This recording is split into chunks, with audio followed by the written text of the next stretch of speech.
Jedi Search, Chapter 2. The towers of Imperial City rose to the sky high above the shadowed surface of the planet Coruscant. The cornerstones of the towers had been in place for more than 1,000 generations, dating back to the formative days of the Old Republic. Over the millennia, higher and higher structures had been built on top of the ruined foundations. Luke Skywalker stepped onto a shuttle landing platform that jutted out of the scarred, monolithic face of the former Imperial Palace. Gusts of wind whipped around him, and he pulled back the hood of his Jedi robe. He looked into the sky, pondering the thin layer of atmosphere that protected Coruscant from space beyond. Wrecked ships still rode in haphazard orbits, debris from the vicious battles when the Alliance had recently recaptured the planet from Imperial control, during the Civil War and the remnants of the Empire. Higher than the tops of the towers, kite-like hawk bats rode thermal currents rising from the canyons of the city.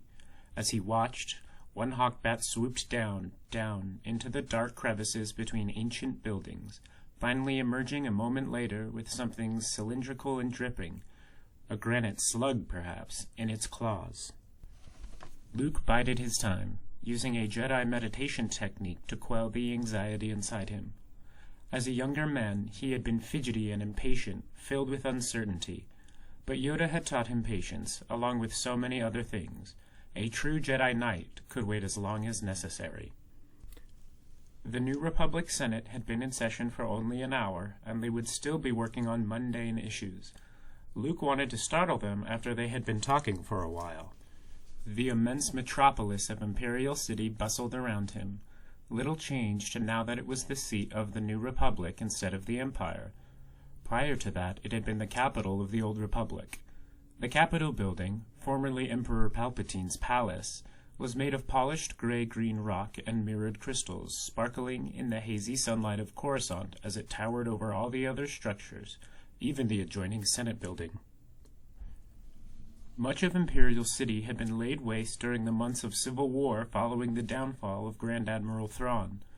The various factions of the old Empire had fought over the Emperor's homeworld, turning vast districts into graveyards of crashed ships and exploded buildings.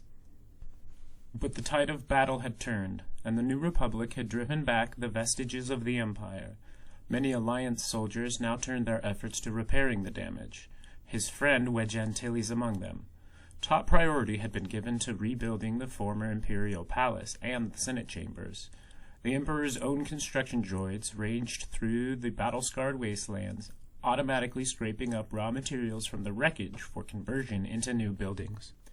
In the distance, Luke could see one of the enormous droids, 40 stories tall, wrecking a half-collapsed building shell and plowing a path where its programming had deemed a new elevated transport path should be routed. Its girder arms toppled the stone face of the building, pulling free metal support structures and feeding the debris into a processing mouth where the materials would be separated and new components extruded. During the previous year of violent strife, Luke had been whisked away to the resurrected Emperor's stronghold in the galactic core, and there he had allowed himself to learn the dark side. He had become the Emperor's chief lieutenant, just like his father, Darth Vader. The struggle had been great within him, and only with the help and the friendship and the love of Leia and Han had he been able to break free. Luke saw a diplomatic shuttle dropping down from orbit with its locator lights rippling in a complex sequence. Its jets turned off with a whining sound as it coasted towards a landing pad on the far side of the palace. Luke had been through the fire now. Inside, his heart seemed a diamond-hard lump. He wasn't merely another Jedi Knight. He was the only remaining Jedi Master. He had survived tests and rigors more potent than routine Jedi training prepared him for. Luke understood more about the Force now than he had ever dreamed possible. Sometimes it even terrified him. He thought of the days when he had been idealistic and adventuresome, riding the Millennium Falcon and dueling blindly with a practice remote as Ben Kenobi watched. Luke remembered also the skepticism he had felt as he swooped down upon the first Death Star during the Battle of Yavin, trying to locate a tiny thermal exhaust port. Ben's voice had spoken to him then, telling him to trust in the Force. Luke understood much more now, especially why the old man's eyes had held such a haunted look. Another hawk bat swooped down into the dark maze of lower levels of buildings, flapping its wings as it climbed back up, holding a squirming prize in its claws. As Luke watched, a second hawk bat dove in on an intercept course, grabbing the prey out of the first's grasp. Far away, he could hear their cawing sounds as they slashed and tore at each other. The squirming prey, no longer heeded, fell through the air, buffeted by rising currents until it struck ground somewhere in the alley dimness. The two hawk bats, locked in mortal combat, also fell as they struggled with each other, until they too smashed into an outcropping of the abandoned lower levels. A troubled expression crossed Luke's face. An omen? He was about to address the New Republic Senate. The time had come. He turned and walked back inside the cool corridors, pulling his robe tightly around himself. Luke stood at the entrance to the Senate Assembly Chamber. The room swept down to a gigantic amphitheater in which sat the inner circle of appointed senators and outer rows of representatives from different planets, different alien races. Real-time hollows of the proceedings would be broadcast around Imperial City and recorded for transmission to other planets. Sunlight filtered through the fragmented crystal segments in the ceiling high overhead, fanning out the spectrum in a rainbow effect over the most important people at the center of the room, scintillating around them as they moved, designed, Luke knew, by the Emperor himself to strike awe into those observing him. As she spoke now on the central dais, Mon Mothma, the New Republic's chief of state, seemed uncomfortable in the grandeur of the assembly chamber. Luke allowed a smile to cross his face as he remembered the first time he had seen Mon Mothma describing the plans of the second Death Star as the rebels approached Endor. With her short reddish hair and soft voice, Mon Mothma did not look like a tough-as-nails military commander. As a former member of the Imperial Senate, Mon Mothma seemed to be more in her element now, trying to forge the pieces of the New Republic into a strong, unified government. Beside Mon Mothma sat Luke's sister Leia Organa Solo, straight-backed and listening to every moment of the proceedings. Leia had been performing more and more important diplomatic activities with each passing month. Around the dais sat the members of the Alliance High Command, important figures in the rebellion given roles in the new government. General John Dodonna, who had led the Battle of Yavin against the first Death Star. General Carlis Driekin, former commander of Echo Base on the ice planet Hoth. General Crix Medine, an Imperial defector who had been invaluable in planning the destruction of the second Death Star. Admiral Akbar, who had led the rebel fleet in the Battle of Endor.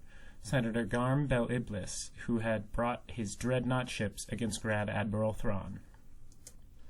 Battlefield credentials did not necessarily imply that these brave leaders would be gifted politicians as well. But since the hold of the New Republic was still shaky, as the recent devastating civil war had shown, it made good sense to keep military commanders in positions of power. Finishing her speech, Mon Mothma raised her hands. For a moment it looked as if she were about to give a benediction. "I call for any new business. Does anyone wish to speak?" Luke's timing had been perfect. He stepped into the light at the entrance archway and drew back his hood.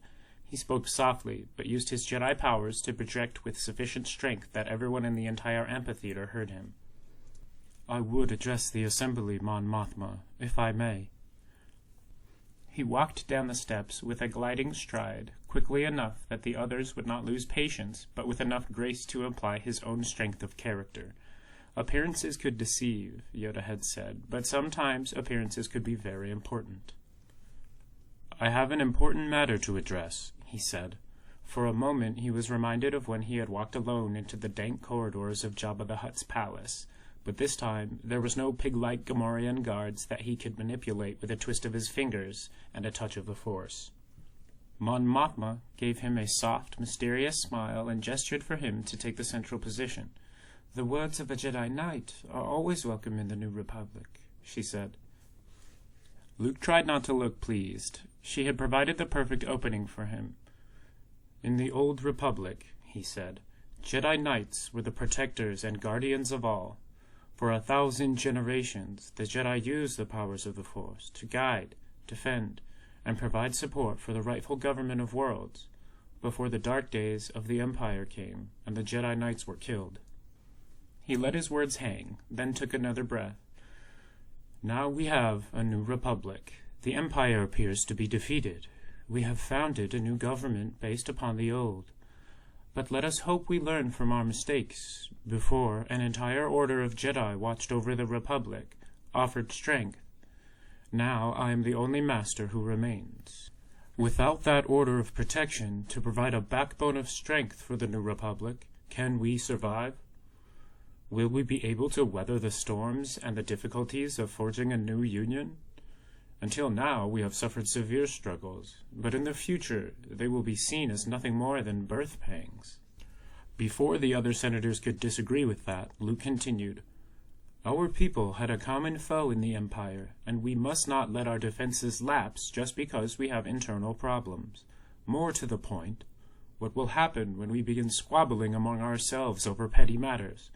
The old Jedi helped to mediate many types of disputes. What if there are no Jedi Knights to protect us in the difficult times ahead? Luke moved under the diffracting rainbow colors from the crystal light overhead. He took his time to fix his gaze on all the senators present. He turned his attention to Leia last. Her eyes were wide but supportive. He had not discussed his idea with her beforehand. My sister is undergoing Jedi training.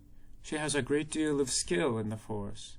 Her 3 children are also likely candidates to be trained as young Jedi. In recent years, I have come to know a woman named Mara Jade, who is now unifying the former smugglers, he amended, into an organization that can support the needs of the new Republic. She also has a talent for the Force. I have encountered others in my travels. Another pause. The audience was listening so far. But are these the only ones? We already know that the ability to use the Force is passed from generation to generation. Most of the Jedi were killed in the Emperor's Purge. But could he possibly have eradicated all the descendants of those knights? I myself was unaware of the potential power within me until Obi-Wan Kenobi taught me how to use it. My sister Leia was similarly unaware. How many people are abroad in this galaxy who have a comparable strength in the Force, who are potential members of a new order of Jedi Knights, but are unaware of who they are? Luke looked at them again. In my brief search, I have already discovered that there are indeed some descendants of former Jedi. I've come here to ask.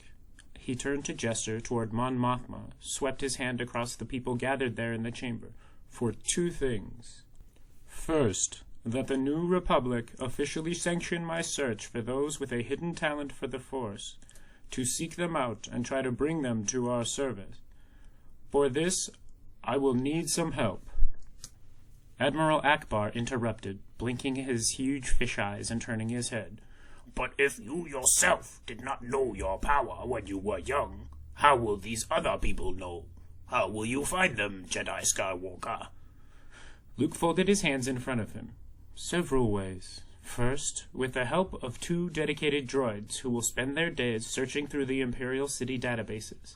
We may find likely candidates, people who have experienced miraculous strokes of luck, whose lives seem filled with incredible coincidences. We could look for people who seem unusually charismatic, or those whom legend credits with working miracles. These could all be unconscious manifestations of a skill with the Force. Luke held up another finger. As well, the droids could search the database for forgotten descendants of known Jedi Knights from the old Republic days. We should turn up a few leads. And what will you yourself be doing? Mon Mothma asked, shifting in her robes. I've already found several candidates I wish to investigate. All I ask now is that you agree this is something we should pursue, that the search for Jedi be conducted by others, not just myself. Mon Mothma sat up straighter in her central seat. I think we can agree to that without further discussion.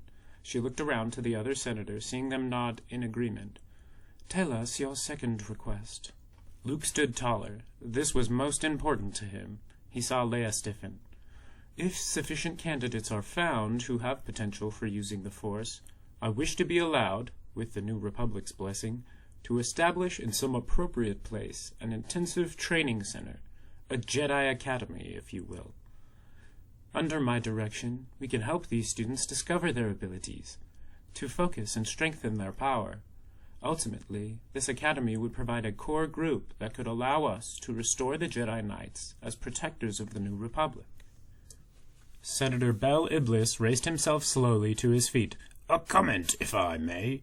I'm sorry, Luke, but I have to raise the question.